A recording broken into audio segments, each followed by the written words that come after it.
Hello, नमस्कार प्रस्तुतियों।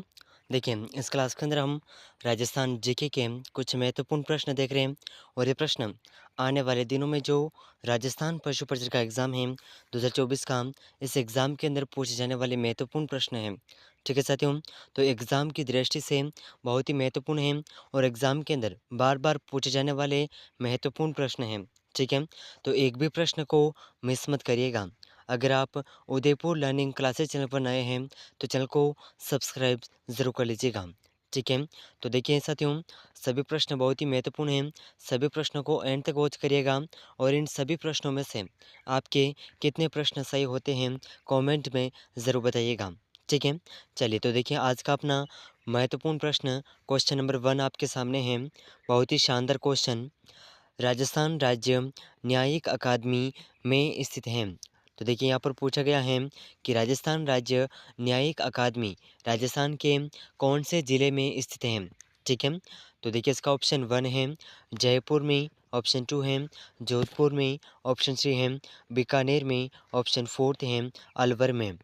तो देखिए साथियों, राजस्थान राज्य न्यायिक अकादमी कौन से ज़िले में स्थित है?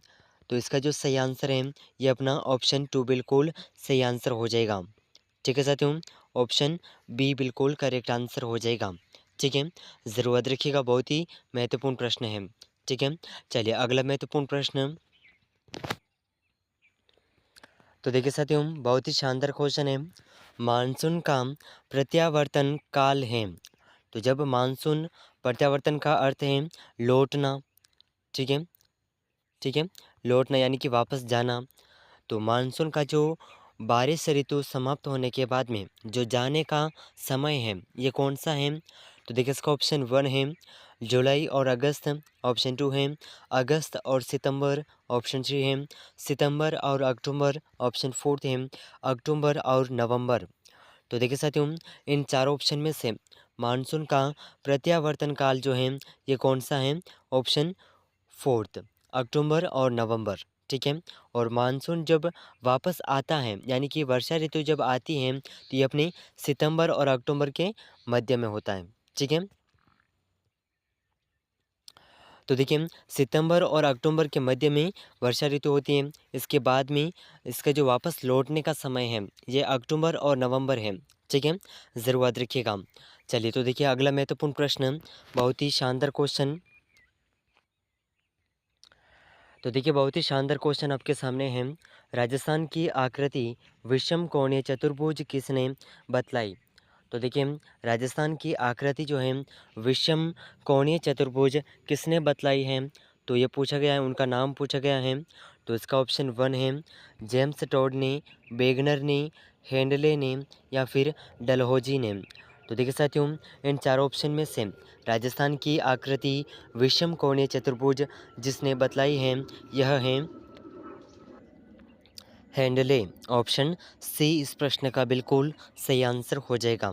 ठीक है साथियों, चलिए अगला महत्वपूर्ण प्रश्न, बहुत ही शानदार क्वेश्चन।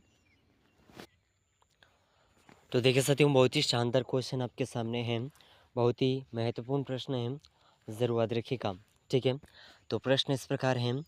राजस्थान की कुल स्थलीय सीमा में अंतर्राष्ट्रीय सीमा का प्रतिशत कितना है?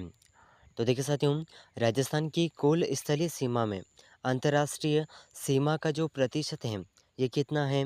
तो इसका ऑप्शन 1 है 5%, ऑप्शन 2 है 11.5%, ऑप्शन सी है 15.9%, ऑप्शन 4 है 18.7%।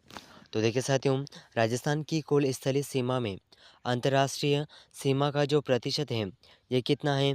तो इस प्रश्न का जो सही आंसर है ऑप्शन 4 बिल्कुल सही आंसर हो जाएगा। ठीक है, 18.7% है। ठीक है, ज़रूर याद रखिएगा, बहुत ही महत्वपूर्ण प्रश्न है। ठीक है साथियों, चलिए अगला महत्वपूर्ण प्रश्न, बहुत ही शानदार क्वेश्चन। चलिए तो देखिए साथियों, बहुत ही शानदार क्वेश्चन आपके सामने है और इस क्वेश्चन के अंदर हमें सुमेलित करना है यानी कि मिलान करने हैं जिस राज्यों की सीमा लंबाई है, राज्य और सीमा लंबाई को सुमेलित करना है। ठीक है, तो देखिए इसका ऑप्शन 1 है, ऑप्शन 1 पंजाब। तो देखिए पंजाब की जो सीमा लंबाई है वो 90% 90 है, और हरियाणा की जो है 1262 किलोमीटर है और उत्तर प्रदेश की 1022 किलोमीटर और गुजरात की जो है सॉरी तो देखिए उत्तर प्रदेश की जो है 877 किलोमीटर है और गुजरात की 1022। ठीक है, ज़रूर याद रखिएगा। और इन सभी में से जो सर्वाधिक सीमा लंबाई है ये है मध्य प्रदेश की, कितनी है 1600। ठीक है, ज़रूर याद रखिएगा, बहुत ही महत्वपूर्ण प्रश्न है। ठीक है, इन सीमा लंबाई को आप ज़रूर याद रखिएगा, एग्ज़ाम के अंदर पूछा जा सकता है। और इस तरह के मिलान वाले क्वेश्चन भी आपको एग्ज़ाम के अंदर पूछे जाएंगे, तो आप इन्हें भी ज़रूर याद रखिएगा। ठीक है, चलिए अगला महत्वपूर्ण प्रश्न। चलिए तो देखिए यहाँ पर भी हमें सुमेलित करना है, जिसमें हमें कुछ नाम दे रखे हैं, इन नाम को हमें सुमेलित करना है। ठीक है, तो ज़रूर याद रखिएगा, बहुत ही महत्वपूर्ण प्रश्न है। तो देखिए इस प्रश्न का जो मिलान है कुछ इस प्रकार होगा। सूरज प्रकाश ये करणीदान से संबंधित है। बिसल दे रासो, ठीक है, बिसल दे रासो नरपति नाला से संबंधित है। और पद्मावत मलिक मोहम्मद जायसी से और गजबन लक्ष्मी कुमारी चुंडावत से संबंधित है। ठीक है, ये सभी गीत के नाम हैं, तो ज़रूर याद रखिएगा।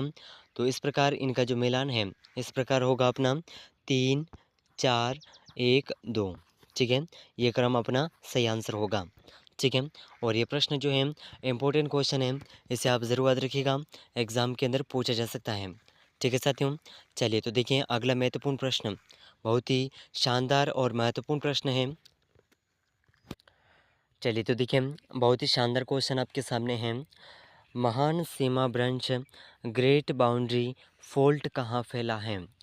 तो देखिए साथियों, महान सीमा ब्रंच ग्रेट बाउंड्री फॉल्ट कहाँ तक फैला हुआ है, ये इस क्वेश्चन के अंदर पूछा गया है। ठीक है, तो देखिए इसका ऑप्शन 1 है प्रतापगढ़ झालावाड़, कोटा और बूंदी, सवाई माधोपुर और बूंदी और झालावाड़।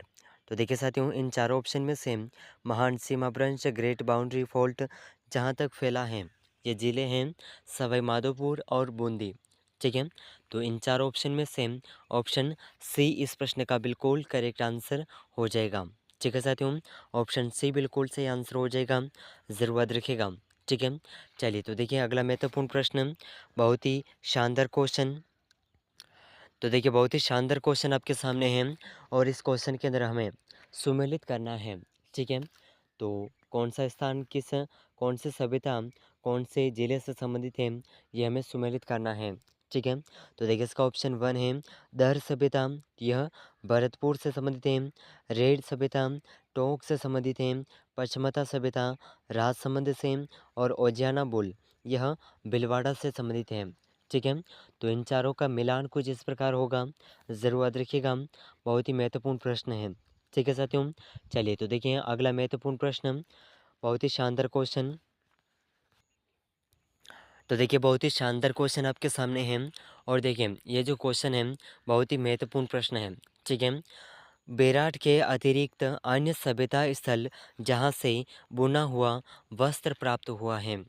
तो देखिए साथियों बेराट सभ्यता से अति बेराट सभ्यता के अतिरिक्त ऐसा कौन सा स्थल है जहाँ से बुना हुआ वस्त्र प्राप्त हुआ है। ठीक है, तो उस सभ्यता के बारे में पूछा गया है। तो देखिए इसका ऑप्शन 1 है कालीबंगा सभ्यता, बालाथल सभ्यता, नौह सभ्यता, सांबर सभ्यता। तो देखिए इन चार ऑप्शन में से जो इस प्रश्न का सही आंसर है, ठीक है, ये सही आंसर हो जाएगा ऑप्शन बी बालाथल सभ्यता। और ये सभ्यता कहाँ पर स्थित है? उदयपुर में। ठीक है, उदयपुर ज़िले में स्थित है, तो इसे आप ज़रूर याद रखिएगा, बहुत ही महत्वपूर्ण प्रश्न है। ठीक है, और इस सभ्यता से संबंधित 11 कमरों का बना हुआ एक मकान, 11 कमरे भी मिले थे इससे। ठीक है, तो ज़रूर याद रखिएगा, बहुत ही महत्वपूर्ण सभ्यता है। ठीक है, तो देखिए इस क्लास के अंदर हमने कुछ महत्वपूर्ण प्रश्नों को कवर किया है और इन सभी प्रश्नों में से आपके कितने प्रश्न सही हुए हैं कमेंट करके ज़रूर बताइएगा। ठीक है, तो मिलते हैं अगले महत्वपूर्ण प्रश्नों के साथ में, तब तक के लिए जय हिंद जय भारत। देखिए साथियों, अगर आप चैनल पर नए हैं तो उदयपुर लर्निंग क्लासेस चैनल को सब्सक्राइब ज़रूर कर लीजिएगा। तो पशु परिचर एग्ज़ाम से संबंधित महत्वपूर्ण प्रश्न रोज़ाना हम इस चैनल पर कवर करेंगे। तो अगर आप चैनल पर नए हैं तो चैनल को सब्सक्राइब ज़रूर कर लीजिएगा। मिलते हैं अगले महत्वपूर्ण प्रश्नों के साथ में, तब तक के लिए जय हिंद, जय भारत।